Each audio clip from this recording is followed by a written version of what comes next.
Unit 7, Bonds, Lecture 4, Yield Spreads.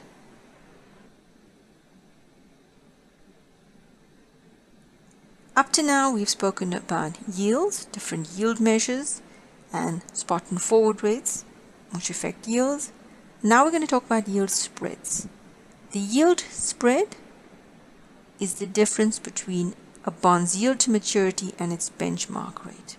Now, the benchmark rates are usually the yield to maturities on government bonds, which tend to be risk-free rates. Any changes in these risk-free rates of return will be influenced by macroeconomic factors, and those will affect all the bonds in the market. The spread itself is unique to the company, so that will be influenced by the credit risk, the liquidity, any tax implications for a particular bond. So it's the risk premium component. When you're analyzing yield spreads, it's important to keep the following in mind.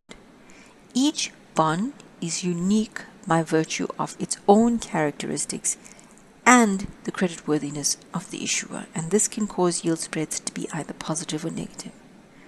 Something that's even more important to keep in mind is that the direction of a spread can change over time. So if you've got a company with an excellent credit rating that has a negative yield spread, but there is some event, some corporate event that has a significant negative impact on its creditworthiness, that can cause the spread to change from negative to positive.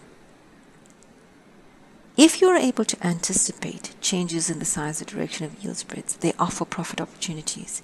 So say you have bonds in your portfolio and their creditworthiness is about to be impacted negatively and the spreads are going to widen, you can actually sell those bonds now because prices will decrease when yield spreads widen. Yield spreads obviously narrow when the differences in yields become smaller, and it widens when they increase. And for a bond investor, these changes will have an influence on their return performance. Now, there are a number of different types of yield spreads. The simplest one and the one that we're most familiar with is the G spread, which is a spread over or under a government bond rate, and that is the nominal spread. Then there's the I spread, the yield spread over or under the standard swap rate in that currency of the same tenor. The Z spread is the zero volatility spread. It's the constant yield spread over the benchmark spot curve, so that the present values of the cash flows matches the price of the bond. And then there's the option adjusted spread. It's the Z spread with an option value. It's used for bonds with a embedded option, and callable bonds or bonds with a prepaid option will have an option adjusted spread that is less than the Z spread.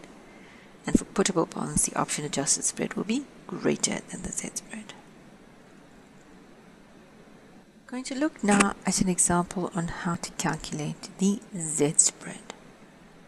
You're interested in purchasing a non-treasury bond for 107.57. That means it's not a government bond.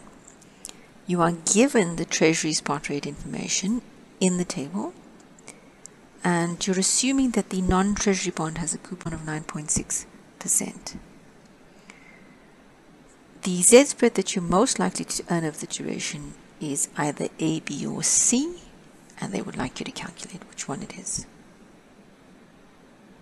So essentially, the table below summarizes the discounted value for each cash flow at the various Z spreads, and we're going to add them all up, and the one that adds up to 107 Rand and 57 cents is the one that we're after. So if we do our calculations, we realize that the spread, the Z spread of 103 basis points, yields a bond priced at 107 Rand and 57 cents.